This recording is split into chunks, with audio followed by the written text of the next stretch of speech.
Hello students, welcome to maths calculator.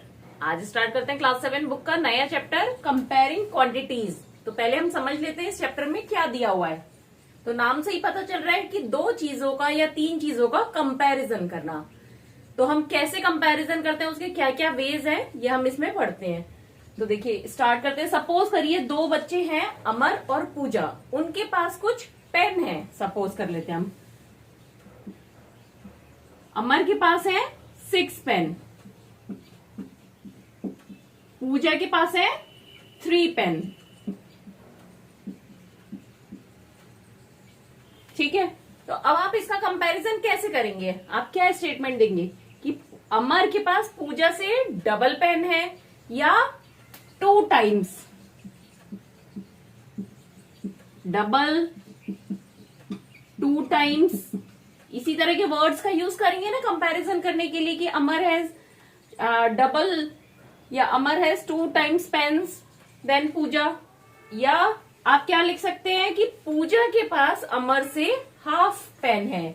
इसका half का क्या साइन लगाएंगे? 1/2 पेन्स है। तो इस तरह से हम कुछ भी कंपैरिजन का अपना स्टेटमेंट बताते हैं कि दोनों में क्या रिलेशन है क्वांटिटी में, कि इसके पास 6 है और 3 है। तो यहाँ पे क्या बताया जा रहा है? 6 और 3 के बीच में क्या रिलेशन है, डबल का, 2 टाइम्स का या हाफ का। इसको हम एक तरीके से और बता सकते हैं रेशियो की फॉर्म में। जैसे यहाँ पे अमर्स पेन का रेशियो पूजा के पेन से, पूजास पेन। अमर के पास कितने हैं? 6, पूजा के पास कितने? 3। तो इनके बीच में हुआ 6:3 का रेशियो।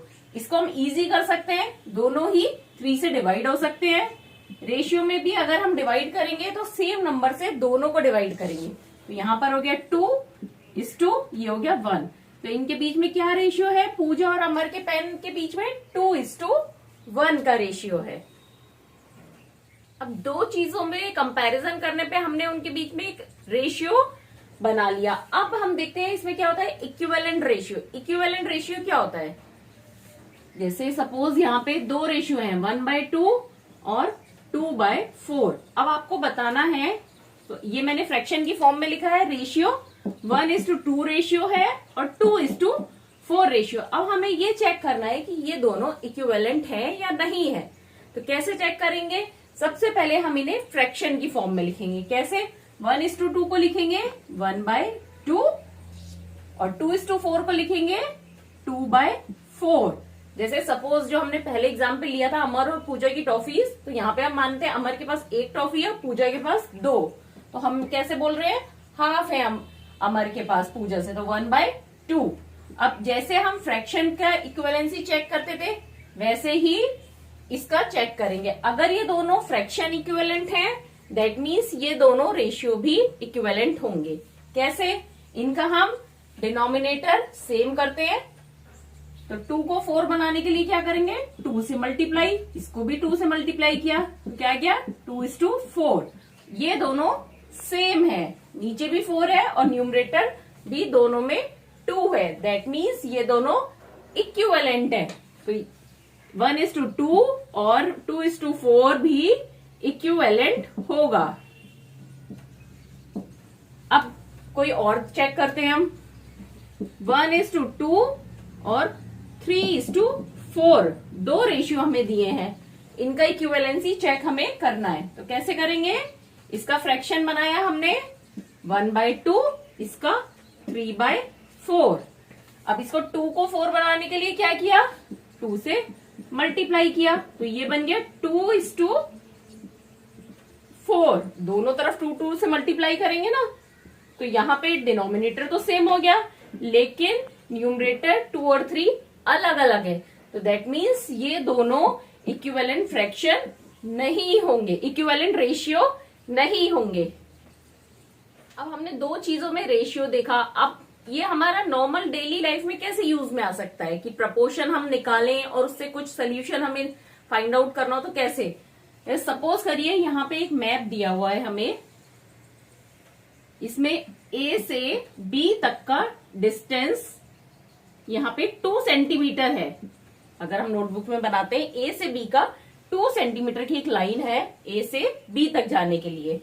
अब यहाँ पे स्केल दिया है 1 सेंटीमीटर इक्वल टू 100 मीटर। मतलब यहाँ मैप में जो 1 सेंटीमीटर की लाइन है, तो मतलब एक्चुअल में वो कितनी बड़ी होगी, 100 मीटर की लाइन होगी।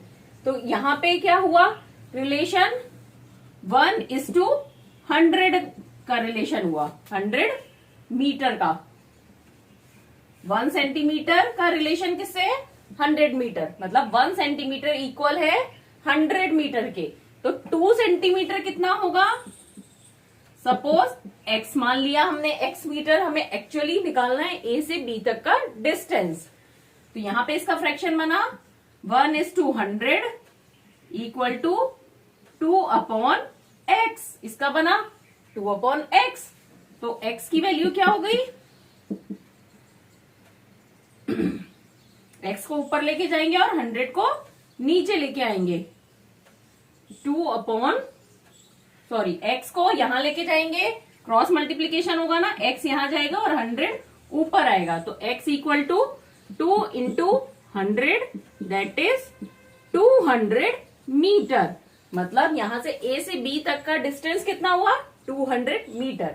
ये तो हमारा एक तरीका हो गया। अब आपने 6 में एक तरीका इसका और पढ़ा था फाइंड आउट करने का, यूनिटरी मेथड। यूनिटरी मेथड में क्या होता है, हम पहले सिंगल उसकी निकालते हैं वैल्यू कि 1 यूनिट की क्या वैल्यू है। अब यहाँ पे क्योंकि हमारे को 1 यूनिट की ही दे रखी है, 1 सेंटीमीटर की, तो 1 सेंटीमीटर की वैल्यू है 100 मीटर। तो 2 सेंटीमीटर की क्या हो गई, 100 × 2 दैट इज 200 मीटर। तो दोनों ही तरीके से हमारा आंसर 200 ही आया। यूनिटरी मतलब हम पहले सिंगल यूनिट की कॉस्ट निकालेंगे।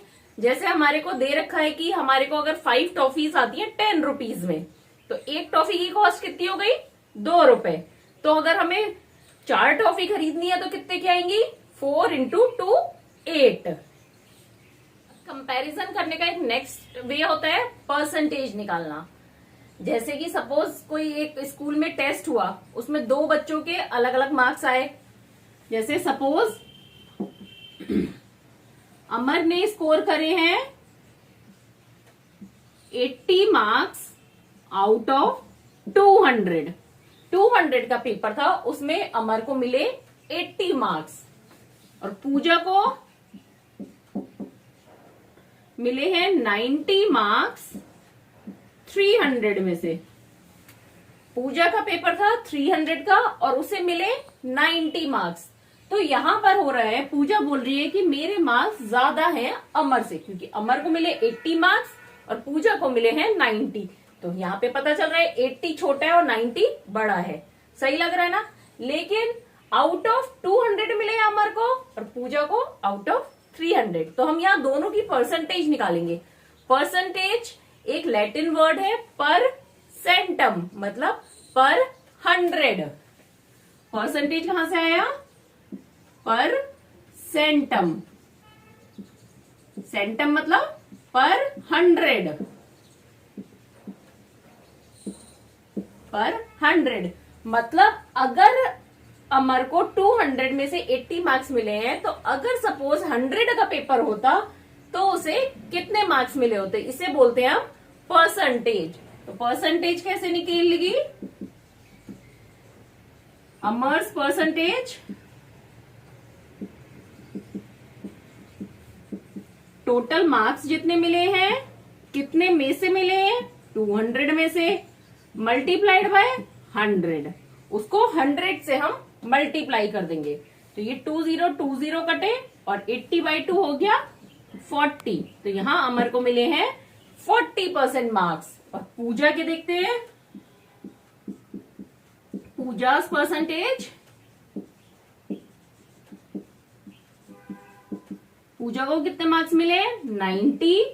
कितने में से, टोटल 300 में से, मल्टीप्लाइड बाय 100। 90/3 equal to 30%। मतलब अगर दोनों का पेपर 100 मार्क्स का होता तो अमर को मिलते 40 मार्क्स, 40% है उसके, और पूजा को मिले 30%, मतलब 100 के पेपर में उसे 30 मार्क्स मिलते। तो अब बताइए किसके ज्यादा हुए नंबर? अमर के, क्योंकि अमर का 40% है और पूजा का 30%, और 40 30 से बड़ा होता है। तो यहाँ इजी लैंग्वेज में परसेंटेज मतलब वो फ्रैक्शन जिसका डिनोमिनेटर क्या होगा? 100 होगा। तो अगर यहाँ पे 80/200 है तो हमने क्या किया है? 200 की जगह 100 कर दिया, मतलब डिनोमिनेटर 100 है उस फ्रैक्शन का, तो न्यूमरेटर क्या होगा? फ्रैक्शन, जो परसेंटेज होगा उसका। अब नेक्स्ट है हमारा फ्रैक्शनल नंबर अगर कोई है उसे परसेंटेज में कन्वर्ट करना। तो कोई सपोज करिए ये हमारा फ्रैक्शन नंबर है 3/4, कुछ भी हो सकता है। अब हमने पहले पढ़ा है कि परसेंटेज क्या होता है? वो फ्रैक्शन जिसका न्यूमरेटर कुछ भी हो, वो फ्रैक्शन जिसका डिनोमिनेटर 100 हो तो जो न्यूमरेटर होगा वो परसेंटेज होगा। मतलब अगर इसमें डिनोमिनेटर हमारा 100 हो जाए तो जो न्यूमरेटर आएगा वो क्या होगा? परसेंटेज होगा। तो उसके लिए क्या किया हमने? डिनोमिनेटर को 100 बना दिया, और जब 100 बनाया तो नीचे अगर 100 से डिवाइड कर रहे हैं तो ऊपर भी 100 से मल्टीप्लाई होगा। तो अब हम इस वाले 100 को छोड़ के अपना अगर ये वाला पार्ट सॉल्व कर लें तो क्या आ जाएगा? Numerator with denominator 100। तो ये हो गया 4 को 100 को 4 से डिवाइड किया 25, तो ये हो गया 75/100। 3/4 को 100 से मल्टीप्लाई किया तो आया 75 और ये 100। तो मतलब यहाँ पे 3/4 का क्या हुआ परसेंटेज? 75%, क्योंकि हमने बोला था परसेंटेज क्या होगा? जब डिनोमिनेटर 100 होगा तो जो न्यूमरेटर होगा वो परसेंटेज होगा। तो इसको इजी लैंग्वेज में करने के लिए क्या करेंगे हम? 3/4 को परसेंटेज में कन्वर्ट करने के लिए इसको 100 से मल्टीप्लाई किया और आंसर आया 75%। मतलब सिंपली हम 100 से मल्टीप्लाई करें तो जो भी नंबर आएगा वो परसेंटेज होगा। 3/4 क्या है? 75% है। ये मैंने आपको सिर्फ समझाने के लिए बताया है कि इसको 100 से मल्टीप्लाई क्यों करा है हमने। सिमिलरली अगर कोई डेसिमल नंबर है उसको परसेंटेज में कन्वर्ट करना है तो हम कर सकते हैं इजीली। जैसे सपोज ये 0.09 नंबर है, डेसिमल नंबर, इसको परसेंटेज में करना है। सिंपल जैसे फ्रैक्शन को कन्वर्ट करते हैं वैसे ही डेसिमल को करेंगे। सिंपली 100 से मल्टीप्लाई कर दिया, ये पॉइंट हटाया तो नीचे 2 0 हो गए, कैंसिल, तो ये हो गया 9%। 100 से मल्टीप्लाई करने का लॉजिक वही है कि हमें डिनोमिनेटर 100 बनाना है, न्यूमरेटर परसेंटेज होगा, तो 100 से मल्टीप्लाई कर दिया। अब इसका रिवर्स भी कर सकते हैं। पहले फ्रैक्शन या डेसिमल से हमने परसेंटेज में कन्वर्ट करा, अब परसेंटेज दिया है तो उसे फ्रैक्शन या डेसिमल में भी कन्वर्ट कर सकते हैं। जब हम कोई चीज रिवर्स करते हैं तो हमने जो भी अपना न्यूमेरिकल करा है उसको भी रिवर्स करेंगे। जैसे पहले हमने क्या किया था? फ्रैक्शन से परसेंटेज बनाने के लिए 100 से मल्टीप्लाई किया था। अब यहां से इधर करने के लिए फ्रैक्शन से परसेंटेज के लिए 100 को मल्टीप्लाई किया था। अब इसका उल्टा कर रहे हैं, परसेंटेज से फ्रैक्शन बना रहे हैं तो 100 से डिवाइड कर देंगे। मतलब कोई सपोज ये 25% है तो इसको हमें फ्रैक्शन बनाना है तो क्या करेंगे? 25 को 100 से डिवाइड कर देंगे 1/4। और अगर इसे डेसिमल बनाना है तब भी यही होगा, 25 को 100 से डिवाइड किया तो क्या हो गया? 0.25। यहाँ 2 0 है तो 2 के बाद 100 नीचे से हटाएंगे तो 2 के बाद डेसिमल प्लेस हो जाएगा। तो सेम रिवर्स बस हमने एक्शन को कर दिया। अब परसेंटेज तो हमने निकालना, कन्वर्ट करना सीख लिया। अब इसका यूज क्या है? जैसे सपोज एक क्लास में 50 स्टूडेंट्स हैं। अब एक सर्वे करा गया, उसमें पता चला कि इसमें से 10% बच्चों को मैथ्स पसंद है। 10% लाइक मैथ्स। तो अब हमें कैसे पता चलेगा कि कितने बच्चों को पसंद है मैथ? हमें 50 स्टूडेंट दिए, 10% को पसंद है तो हम 50 का 10% निकालेंगे। कैसे? 50 इंटू 10 डिवाइडेड बाय 100। अब हमें 10% निकालना है, डिनोमिनेटर 10 होगा और न्यूमरेटर का को 10 से मल्टीप्लाई करेंगे। ये 0 इससे कट हुआ, ये 0 इससे कट हुआ, तो आंसर आया 5। तो 5 स्टूडेंट्स को मैथ्स पसंद है। अब अगर कहीं पे आपको किसी के बीच में रेशियो दिया है और आपको पूछा है कि कितना परसेंट है, तो हम कैसे कैलकुलेट करेंगे? जैसे सपोज मेरे पास 20 पेंसिल्स हैं, ठीक है। अब मैंने ये 3 बच्चे हैं ए बी सी, इनको कितने कितने रेशियो में दिए? 2 पार्ट इसको दिए, 3 पार्ट इसको दिए और 5 पार्ट्स इसको दिए सी को। अब यहाँ पे मैंने इसको 2 पेंसिल्स नहीं दिए, 2 पार्ट्स दिए हैं और इसको 3 पार्ट, इसको 5 पार्ट। तो टोटल कितने पार्ट्स करे मैंने? 2 + 3 + 5 इक्वल टू 10 पार्ट। मतलब अगर 10 में से अगर मेरे पास 10 होती तो मैंने ए को कितनी थी? 2 और बी को 3 और सी को 5। लेकिन अगर 10 होती, मतलब ये क्या रेशियो है हमारा? यहाँ पे रेशियो दिया गया है 2:3:5 का। तो यहाँ पे क्या परसेंटेज बना इनके बीच में? इसको कितनी पेंसिल्स मिली हैं? 2/10 इंटू 100। टोटल कितनी थी? टोटल अगर 10 होती तो इसको 2 मिली है, तो कितना परसेंटेज मिला? 2/10 इंटू 100, दैट मीन्स 20% मिला इसे ए को। और बी को 3/10 मल्टीप्लाइड बाय 100, दैट इज 30%। मतलब टोटल पेंसिल्स का 30% बी को मिला, 20% ए को मिला और सी को 5/10 इंटू 100, दैट इज 50%। और 50% टोटल पेंसिल्स का सी को मिला है। अब कितनी कितनी पेंसिल्स मिली तो हम परसेंटेज से कैलकुलेट कर सकते हैं। मतलब ए को मिली है 20%, तो 20% किसकी? 20 की। तो 20 इंटू अब इसका 20%, 4। ए को मिली 4 पेंसिल्स, बी को कितनी मिली है? 30%। किसकी? 20 पेंसिल्स का 30% बी को मिला है। तो 20 इंटू 30% निकाल लेंगे इसका, दैट इज 6। मतलब बी को 6 पेंसिल्स मिली है और सी को कितनी मिली है? 20 का 50%, दैट इज 10। मतलब एक्चुअल में ए को मिली 4 पेंसिल्स, बी को 6 और सी को 10 पेंसिल्स। तो ये देखिए, ये यहाँ पे हमने परसेंटेज निकाल लिया 20, 30% और 50%। और उसके बाद ये कैलकुलेट कर लिया हमने कि कितनी कितनी मिली है। तो यहाँ रेशियो 2:3:5 का हमने परसेंटेज निकाला है।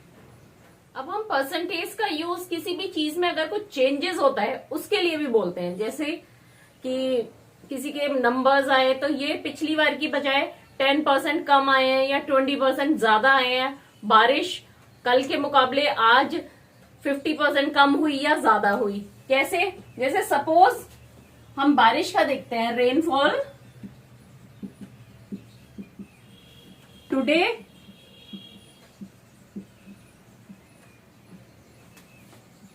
10 mm, सॉरी 15 mm है, सॉरी। सपोज हमने करा आज बारिश हुई है 15 mm। तो यस्टरडे कितनी थी? यस्टरडे सपोज 10 mm थी। कल 10 mm बारिश हुई थी और आज 5 mm बारिश हुई है। तो कितने परसेंट ज्यादा हुई है आज बारिश? तो उसके लिए क्या करेंगे हम? कितना चेंजेस हुआ, क्योंकि हमें कम या ज्यादा बताना है ना, डिक्रीज या इंक्रीज परसेंटेज में। तो डिफरेंस निकाल लेंगे, तो वो हो गया अमाउंट ऑफ चेंज। कितना हुआ? 15 माइनस 10, दैट इज 5 mm। कल और आज में कितना चेंज हुआ? 5 mm का चेंज हुआ है ना। और ओरिजिनल अमाउंट ओरिजिनल अमाउंट मतलब किस पे हमें परसेंटेज निकालनी है। तो हम ये बोल रहे हैं कि कल जो हो चुका वो हमारा एक तरह से बेस था, मतलब कल 10 mm बारिश हुई थी, उसी से तो कंपैरिजन कर रहे हैं कि आज कम हुई है या ज्यादा हुई है। तो ओरिजिनल कितनी हो गई 10 mm। तभी तो हम 10 mm को बेस बना के ये कैलकुलेट करेंगे, फाइंड आउट करेंगे कि आज कितने % कम या ज्यादा हुई है, किसके, कल की बारिश के। तो यहां पे आंसर हो गया इंक्रीज, क्योंकि इंक्रीज हुई है बारिश। कितनी % इंक्रीज हुई है, अमाउंट ऑफ चेंजेस कितना है 5 अपॉन ओरिजिनल अमाउंट है 10 इंटू 100 दैट इज 50%। तो कितने % इंक्रीज हुई है 50%। तो हम बोल सकते हैं कि कल की बजाय आज बारिश 50% ज्यादा हुई है, मतलब 10 का 50% कितना हो गया 5, और वो उतनी ज्यादा हुई है 5 mm। अब इस चैप्टर का नेक्स्ट टॉपिक है प्रॉफिट एंड लॉस, कि किसी भी चीज पे कोई भी प्रॉफिट या लॉस है तो वो कितना % है या परसेंटेज दिया हुआ है, तो हमें अमाउंट कैलकुलेट करना है। तो कैसे करेंगे, तो जैसे कोई भी चीज है उसको बनाने में उसकी कुछ कॉस्टिंग आती है। सपोज किसी पेन की कॉस्टिंग है, पेन्स कॉस्ट 10 रुपीज, ठीक है।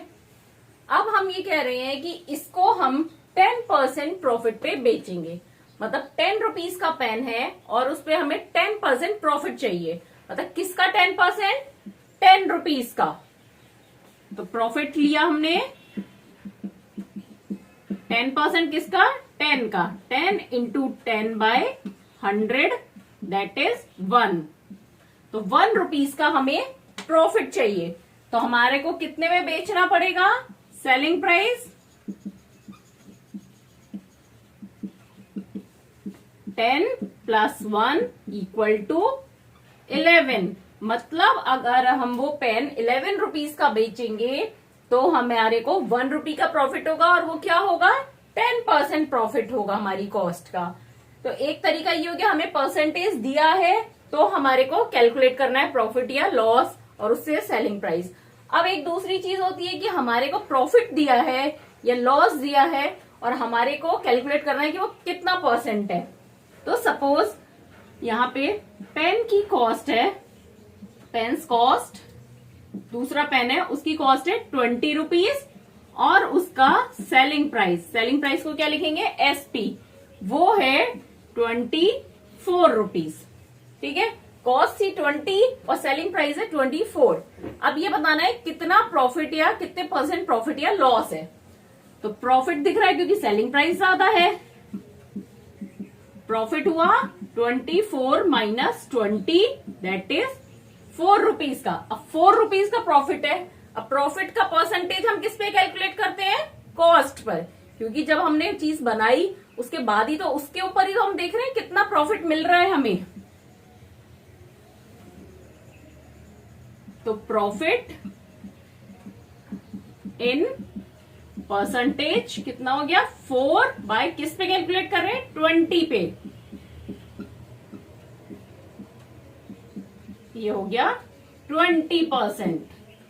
तो हमारे को अगर पेन की कॉस्ट 20 है और सेलिंग प्राइस 24 है तो दैट मीन्स हमें 20% प्रॉफिट गेन हो रहा है। अब नेक्स्ट टॉपिक है इंटरेस्ट। जैसे हम किसी से कोई उधार लेते हैं तो उसने क्या रहा कि अब मैं आपको मनी तो दे दूंगा कितने टाइम के लिए, लेकिन मैं आपसे इंटरेस्ट चार्ज करूंगा। तो जैसे सपोज हमने किसी से 4000 रुपीज लिए और उसने बोला मैं आपसे 15% इंटरेस्ट चार्ज करूंगा, तो हमें उसे वापस कितने पैसे बैक करने पड़ेंगे, 4000 था हमारा अमाउंट, इसे बोलते हैं प्रिंसिपल अमाउंट।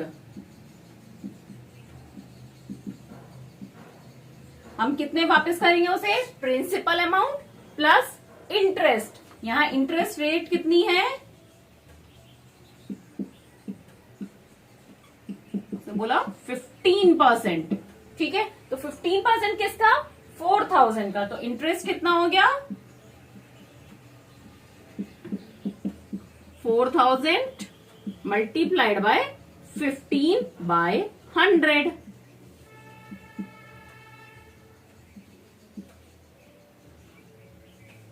600 रुपए हमारा इंटरेस्ट हो गया। तो हमें वापस कितने करने पड़ेंगे? 4000 प्लस इंटरेस्ट की मनी,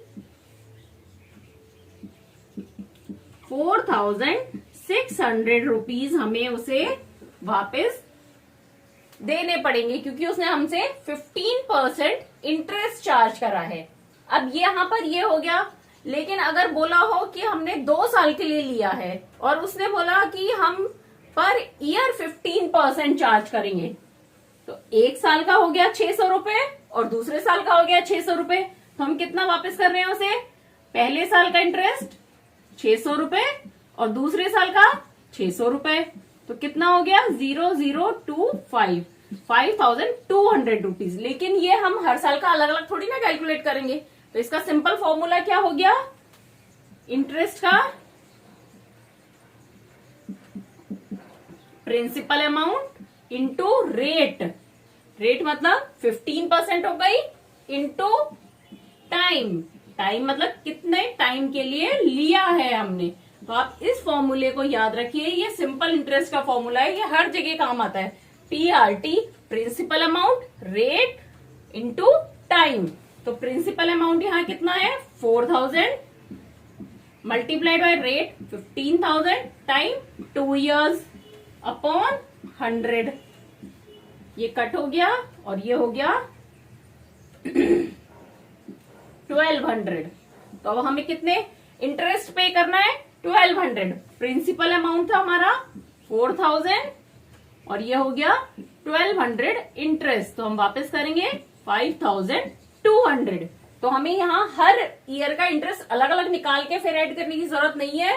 सिंपल टाइम से इसको मल्टीप्लाई कर देंगे। बस यहाँ ये ध्यान रखना है कि जो आपका इंटरेस्ट रेट है वो पर एनम हो 15%। अगर एनम में दिए तो टाइम भी एनम में होगा। अब ये चैप्टर कंप्लीट हो गया है। अब हम इसके आगे की एक्सरसाइज करते हैं।